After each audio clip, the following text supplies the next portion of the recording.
Welcome to SST College of Arts and Commerce. This is SST Edupedia. I am Assistant Professor Deepa Agrawal from ITCS department. In this video, I am going to explain you the green computing topic going paperless. And this course is for FY BSc IT semester 2. So first, we'll see what are the problems using the paper. The production and use of more papers has adverse impact and cause harm to environment as well as its cost more to the organization. There are many places where paper is used in organizations which can be avoided. The trees are the source of oxygen which are cut for paper production. The energy used in paper industry releases harmful gases. The distribution of paper also causes harm to environment due to the fuel consumption by air, rail and road transport distributing quantities of paper. Cost. The multiple copies of the same documents are used on daily basis. The papers also need filing arrangements in the offices. Many a time several documents are misplaced and the same copies need to be printed again and again, which in turn result in a rise in expenditures.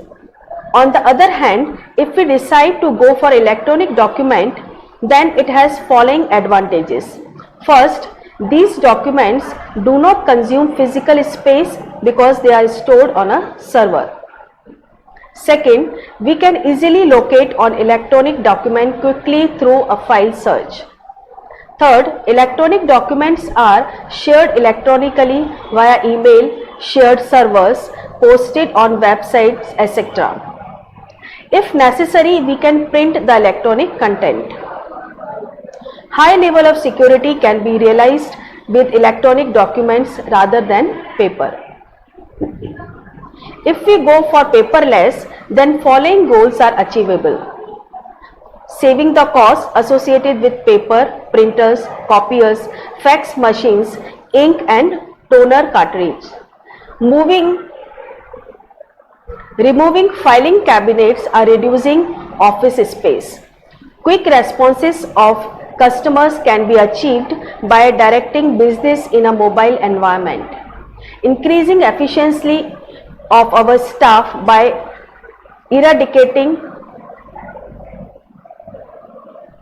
Increasing efficiency of our staff by eradicating the time spent searching for and distributing the documents.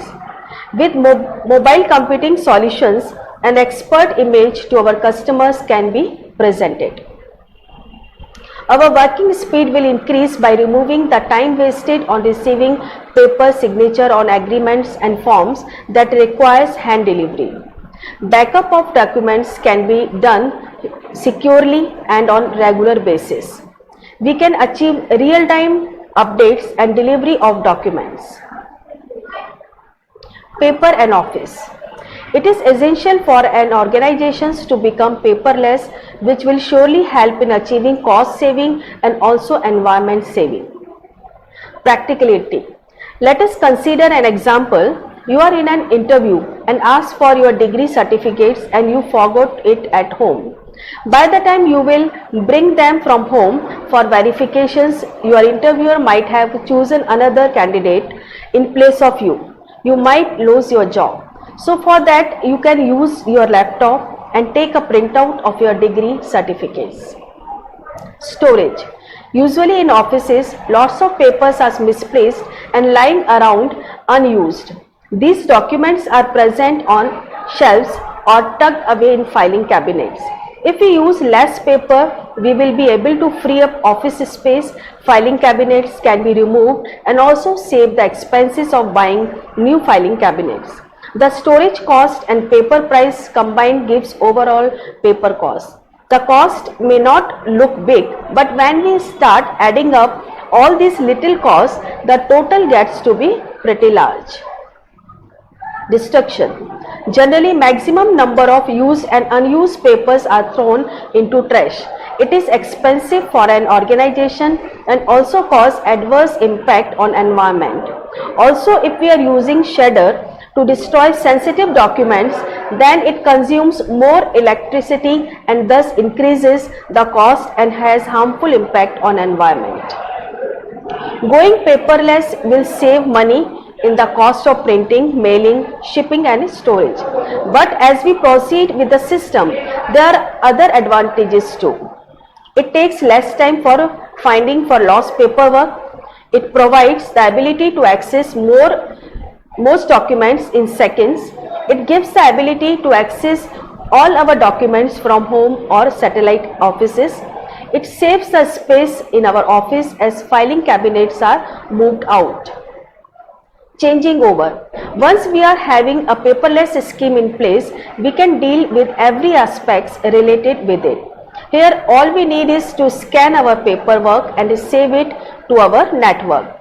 A good scanner and a system for storage are keys to success.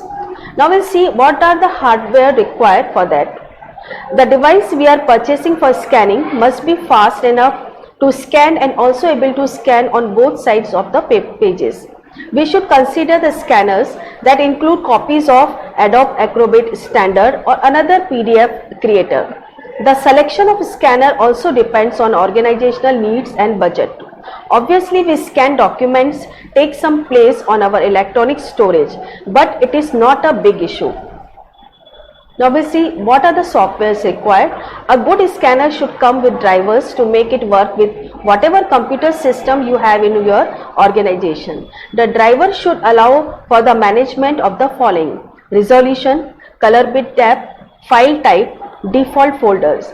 We need an application that can perform optical character recognition on scanned documents and that will combine the text with the original image in a PDF file. Work smart. Below are some recommended practices that should be followed by everyone in an organization. First is be realistic. Keep only the essential and main documents. We must recycle what we don't need. Naming. After scanning, every document should be labeled as descriptively as possible so that it can be searched easily by name only. Set up a filing system. Use proper folders to store the information in a categorized manner and also try to keep it in hierarchical manner on the computers. Shredding and recycling. After finishing the scanning of all the documents, only keep a few really important documents and shred rest of the documents as it may contain sensitive information. Know your limits. Going paperless is not one night work. If we have to scan thousands of papers, it is not possible in one sitting. So set smaller goals to achieve it. Intranets. By using intranet of our organization, all employees can access their documents from anywhere in the office. We also not need to reprint the manual book. Just send out an email to our employees that the change has been posted to the manual. Intranets lessen the amount of paper that is used in-house. The files stored on the public internet are accessible to anyone. Files on our private intranet are only accessible to us and our co-workers. So what we can include? The use of intranet must be effectively done. We can store anything what we need to on intranet. Following us some examples contents we can store on intranet. Frequently asked questions about the organization. Regularly use brochures, phototypes and proposals that can benefit to prepare a project. Company bulletin board where employees can share messages. CEO blog to serve as an informational line to the organization. Personal skills including staff directory. Company calendar with employees' birthdays and upcoming events. There are several more important data issues we should consider before broadcasting them on the intranet as given below. First is security. If sensitive document is stored on intranet, then it must be password protected. Usability. Design the intranet site in such a way that employees will be able to use and navigate it easily. Publishing rights. Decide the author level for putting the content on the intranet. ownership. Delegate the responsibility for posting and maintaining the information on the intranet. Backup plan. Always backup the information on a regular basis. Now we'll see what is electronic data interchange. The EDI system is used by organizations for managing their supply chains or deal with vendors and other companies. It helps business, governmental entities and other organizations for exchanging entire documents. The EDI allows the electronic exchange for business documents such as purchase orders, invoices, ship notices, etc. Following are some advantages of using EDI. Major savings with lesser EDI costs, improved staff efficiency, a safe environment, better efficiency through the ability to send and receive any type of file. The EDI is a major cost saving solution. It is also easy and efficient to use. It reduces data entry errors, reduces labor costs and increases the timeliness of transmitted information. With the usage of EDI, the document can be sent computer to computer, thus indicating a lot of steps where trouble can happen. EDI reduces the time it takes to receive and handle the order from a few days to a few seconds. Improved customer service. Now we'll see what are the obstacles when we go paperless. Because humans are not easily agreed for change, it becomes the biggest problem for using EDI in our day-to-day work. Also, the cost for employment of EDI is more. The expense comes from the implementation, modifying the system, the training employees. At longer run, EDI simplifies our work and also records cost saving. Usually people hesitate for going paperless as they are used to be with papers.